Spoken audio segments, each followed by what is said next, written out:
Good day mga kaabangers. Ma'am Jing from Pipindan, Taguig City. Ito po yung in-order nyo sa Raymond Trading. 8 cubic feet inverter, upright freezer.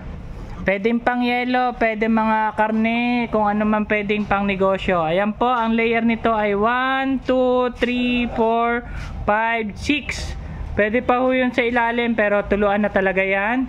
Ulitin ko, Kundura inverter 8 cubic feet, Ma'am Jing. I-deliver sa Barangay Pipindan, Taguig City. Maraming salamat po sa tiwala sa Raymond Trading.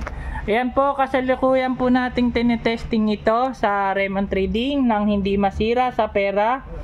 Dahil ang pera po ay pwedeng kitain, ang tiwala po mahirap hanapin, hagilapin, ibalik. Kaya iniingatan po ng Raymond Trading yan. Ito yung temperature. Yan, ito yung tinatawag na sampayan ng medyas, which is mali po talaga yon. Andito po sa ilalim ang motor niya, compressor kung tawagin. Ito ang inverter board na napakamahal kapag nasira po.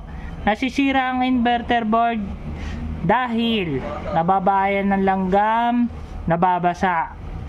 Yan.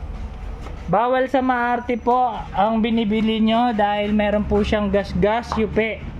Yan, Ma'am Jing from Barangay Pipindan, Taguig City. Maraming salamat po ulit sa tiwala sa Raymond Trading.